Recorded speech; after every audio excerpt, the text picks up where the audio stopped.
All right, we'll start with opening comments from Coach, then open up for questions. I'll start on the positive. Good crowd, great atmosphere. We're 1-0 in the conference, which is a big piece of our goal.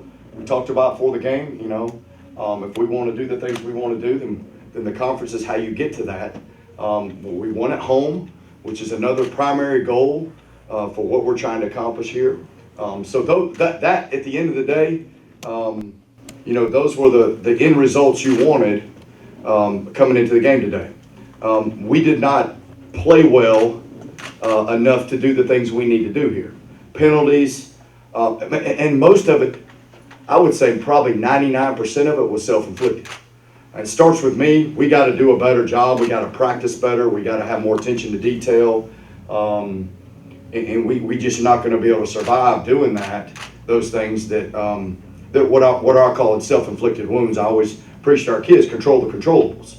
The opponent's one thing, but let's take care of ourselves. And I've always said, and you guys have heard me that have been in here, if we do our job and take care of the things we're responsible for, then we always will give ourselves a chance to win here. We always will. Doesn't mean we'll win, but we'll always give ourselves a chance. So, and on the flip side, late in the game, they took the momentum. So our kids responded, and we took the ball down the field twice and scored. Which tells you a little something about our football team, even though we got a lot of work to do.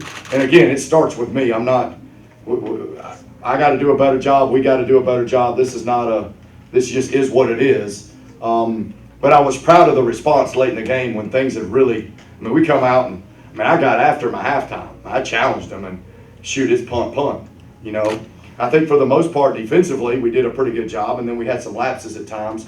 The quarterback presented challenges when he scrambled and got outside the pocket. He would step up, and he does a really good job of finding guys down the field, and we got to do a better job in coverage at times. So, in a nutshell, like I said, we won. At the end of the day, that's what it's about. There's a lot of things we can build on, both positive and negative, and I think that's the way you got to approach the thing, and we'll definitely do that. But, we're 1-0 in the conference. All goals are still aligned here, and there's a lot of things we can build on and get better at. So I'll open the floor for questions. Coach, a couple of weeks ago, before or after the Missouri State game, you said leading up to that week, Bronson had his best week of practice since he's been here. Had another big game today. How has he continued the growth over the last few weeks? Because now he is the full-fledged starter. Yeah, I think you see it. What you saw leading into that game, he's taken the positive things that happened in practice that directly correlated to the game, and he said, you know what, I like this. And he's a threat. He's a game changer now. We haven't had one like him since we've been here, that he can get the ball like our slots normally. He gets the ball and he hits a crease, and he can go at any time, and heck, we're there at the half. He breaks a couple tackles, and that was a huge play. So I think he's continuing to embrace practice and challenge himself, and he's reaping the rewards on Saturday, which is what you're supposed to do. That's, you know what I mean? You go embrace the week so that you can go produce on Saturdays, and he's done a good job. I told him after the game I was really proud of just the progress he's made and how he's playing and all those things, that I was really proud of him. I told him I was going to get on him about something on Monday. He says, I know it, I figured. But I'm proud of the way he's playing. He's doing some really good things. Follow up on that, because you mentioned the play right before the half. But one play that came a little bit earlier, 4th and 6, and normally that's either, like you said, either the slot or you're throwing the ball, and it was an inside handoff to him. He had 4 guys bounce off of him. What did you see leading into that thought, that's the right play at that right time? Well, Coach Chestnut has done a great job, calling plays since we've been here. He does a heck of a job. I believe on that play, and I'm trying to recollect, but at times they really weren't taking the fullback. They were kind of in that no man's land. And Daniel recognized it. We recognized it. Kind of talked about it a little bit. And really, to Daniel, I just said, man, you got to read it. You got to be careful telling a kid to pull it, or you just got to let him play. And I believe that was one of them. I can't remember, but I believe that was one of them. I know he handed it off, and the 5 technique was kind of what I call a no man's land. He really wasn't doing anything. And one thing I'll tell you now, if you don't take him, he can go to the house at any point in time.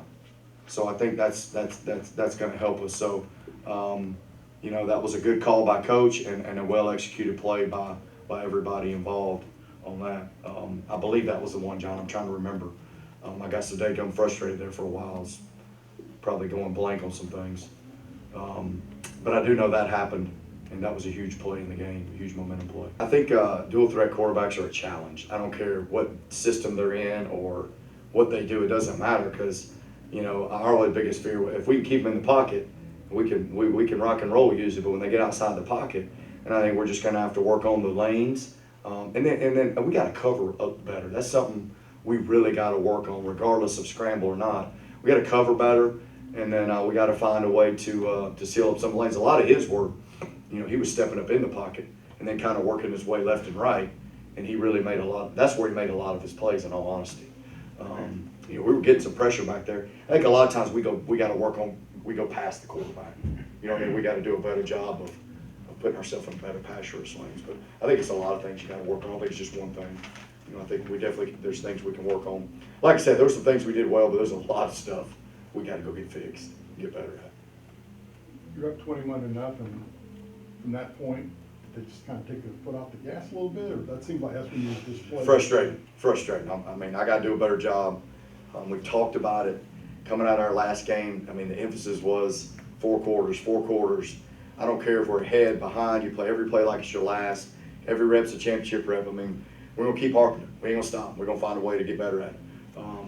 But I don't know if they did. I don't know if it's a subconscious thing. I don't know what, you know what I mean? But it's very obvious. I think you guys see it. I see it. It's something we got to fix and get better at. It's already been an emphasis. It will continue to be that. But we got to play 4 quarters. I told them, we got to play to our standard here. Like, it doesn't matter. If we play to our standard here for first quarter, second quarter, third, fourth quarter, you know, like I said, that's the goal. That's what I told them at halftime. And I thought defensively we came out and played decent at the half, and offensively we wasn't a whole lot better. I mean, we were 2 punts in a row. And it wasn't, I mean, I'll give Charleston Southern credit, Coach. I'm not about that, because they did some things that obviously gave us problems, but the reality of it probably shouldn't have. But it did, so it is what it is, you know. You got to go deal with it. How much better is it to have a healthy Charlie Patrick back there playing linebacker? Yeah, it's good, you know, and we were much, you know, obviously coming into this game, you know, really, we were fairly healthy for the most part. We got banged up a little bit in the game, hopefully nothing bad, but it was good to have Charlie back. Charlie brings a little bit of swagger on defense. He really does. He loves to compete. He loves to play the game. He loves ball, and so it's always good to have him out there. Anything else, Coach? On one thing, just can you speak real quick to the importance of perimeter blocking and what you do on the offensive side? Yeah, I mean, it's critical for us. Everything we do, I mean, it's all critical. We're all kind of in unison, but, you know, you get the ball out on the edge, and you got to find a way to get guys on the ground. You got to find a way to fit up corners. And really, it is for us, but when you look at most teams, even teams that are in the gun, they're throwing the ball out there on the perimeter, throwing bubbles and quick screens and all the same stuff where you're blocking the perimeter. We just do it in a little different manner. But it's critical to success out when we get the ball on the edge, which has always been something that if we can find a way to get out there, we got slots that are pretty dynamic with the ball in their hands. So it's a critical part of what we do. Everything we do is critical. You know what I mean? Every young man's job, you know, it's critical out there. It's all, I mean, backside, front side. It's the unique thing about what we do is everybody's kind of in unison doing their job. And, man, when everybody gets locked in doing it, man, it's a beautiful thing, man. I mean, it's awesome.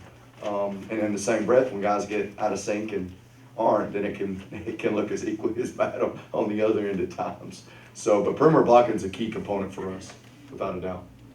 All right, thanks, Coach. Appreciate All it. right, thank y'all for being here. Appreciate it. Coach.